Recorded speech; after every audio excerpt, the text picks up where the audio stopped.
उसके लिए शहर कांग्रेस अध्यक्ष के नाते मैं सभी का हार्दिक अभिनंदन और स्वागत करता हूं कि आप यहाँ पधारे।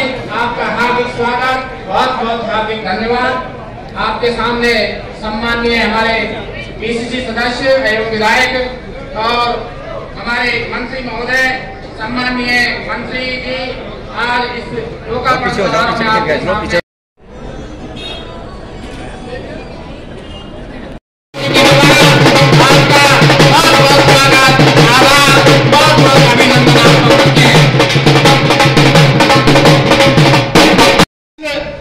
श्री अशोक जी साहब, मनोहर लाल सोडिया जी मंडल अध्यक्ष बसुआ और श्रम कैलाश बेरुआ नगर अध्यक्ष बांदीकुई, सम्मानीय एमएलए साहब का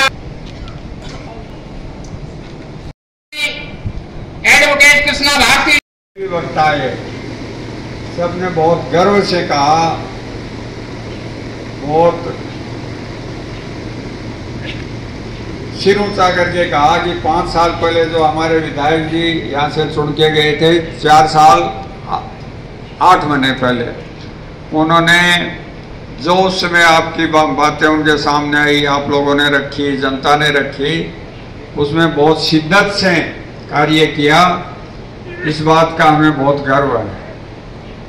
किसी भी व्यक्ति के या क्षेत्र के विकास में सबसे महत्वपूर्ण होता है आधारभूत संरचनाएं, और उसमें प्रथम होता है सड़कें। मैं समझता हूँ कि जितनी सड़कों का निर्माण आपके बांदीकुई में हुआ है, वो एक ऐतिहासिक काम विधायक जी के प्रयत्नों से हुआ है। विधानसभा में हमने देखा है, सरकार में हमने देखा है। यह 25 दिन आपके बीच में रहते हैं, पर हर दिन शाम को सुबह सरकार के मंत्रियों के यहाँ पुरजोर शब्दों से आपकी पुरजोर पैरवी करते हुए आपके विकास के काम करवाए। आपके विधानसभा में चाहे बात उठाने की बात थी उसमें कराए, चाहे हमारी पार्टी की फोरम हो उस पर बात है वहाँ आपकी बातें रखे, और सड़कों के क्षेत्र में बहुत काम कराया, शिक्षा के क्षेत्र में बहुत काम कराया, चाहे वो उच्च शिक्षा का क्षेत्र हो, चाहे माध्यमिक शिक्षा का क्षेत्र हो, चाहे उच्च प्राथमिक शिक्षा का क्षेत्र हो, चिकित्सा के क्षेत्र में इतने सारे काम करवाए ऐतिहासिक। पिछले बजट के मध्य सुन रहा था 4 पीएचसी एक साथ खुलवाई, जबकि अन्य विधानसभाओं में राजस्थान में कहीं 2 खुली, कहीं 1 खुली। आपके उप स्वास्थ्य केंद्र बहुत खुलाए। व्यक्ति के जीवन में जितना सड़कों का महत्व है उतना ही शिक्षा का महत्व है। एक शिक्षित व्यक्ति न केवल खुद का विकास कर सकता है, पर अपने पूरे गांव का, शहर का, समाज का विकास कर सकता है। उसमें आपको आगे ले गए। कोरोना में आपने देखा होगा शिक्षा सुविधाओं का कितना महत्व है, और कोरोना के बाद बांदीकुई विधानसभा में मैं समझता हूँ कि चिकित्सा के क्षेत्र में ऐतिहासिक काम हुए। विधायक जी ने कोई कसर छोड़ी नहीं, और मुझे खुशी इस बात की है कि आप सब लोग भी उसको मान रहे हैं और उसकी चर्चा कर रहे हैं। इसी तरह से आपके दूसरे जो आधारभूत संरचनाएं उनमें पानी की बात यहाँ आई। विधायक जी ने बहुत पुरजोर शब्दों में विधानसभा में सरदा बांध की बात रखी, मुरारी लाल जी ने भी रखी कि हमारा ये प्रोजेक्ट तो 2012 में ही शुरू हो गया था, पर पीछे के 5 साल इसमें बेकार चले गए।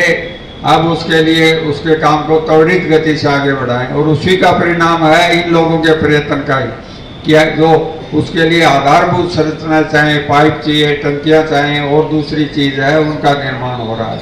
और इस सरदा बांध के लिए काफ़ी बजट अलॉट करवाया। उससे न केवल बांदीकुई अकेले को ही फायदा नहीं होगा, उससे पूरे दौसा जिले को फायदा होगा। दूसरे रास्ते में जो हमारे सवाई माधोपुर का भी एरिया पड़ता है, पर उसमें इन दोनों व्यक्तियों का सबसे बड़ा योगदान रहा है। किसी एक समाज की बात नहीं करते। मैंने देखा मंच पर भी 36 जात का गुलदस्ता इन्होंने बुन रखा है, और उसी सोच को आगे लगाते हुए, चाहे आपके विकास की बात हो, चाहे आपको इज्जत देने की बात हो, आपको सम्मान देने की बात हो, विधायक जी ने कोई कसर छोड़ी नहीं। जी को जानते हैं, उनका सिर्फ और सिर्फ एक ही उद्देश्य रहता है कि मेरे विधानसभा क्षेत्र का कैसे विकास करो, और उसके वो इनकी दूसरी व्यस्तताएं भी हैं। ये सामाजिक क्षेत्र में भी बहुत काम करते हैं, बावजूद उसके आपके विधानसभा क्षेत्र के लिए हमेशा सजग रहे हैं, बहुत काम किया है। आप में से बहुत सारे लोग किसान वर्ग से भी आते हैं, आप खेत से आपके खेत में काम करता है, और शाम को मजदूरी आप ले तो गए नथुराम जी को और मजदूरी दे दी रामनारायण जी को, तो ये बात न्याय संगत नहीं है।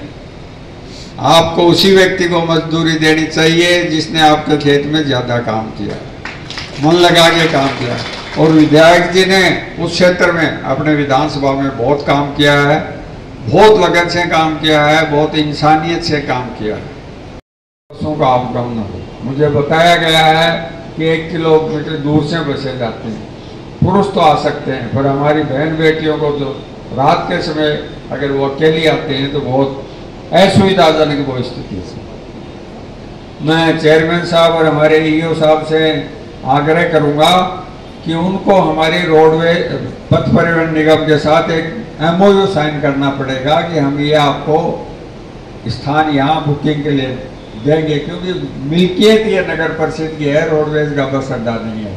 और रोडवेज के साथ साथ ही मैं जो हमारे प्राइवेट बसें जो परमिट से चलती हैं उनको भी हम निर्देशित करेंगे कि वो भी यहाँ आकर वापस आए, क्योंकि अगर हमारी रोडवेज या एयर प्राइवेट वाले नहीं आए तो वो भी एक सुविधाजनक स्थिति नहीं है।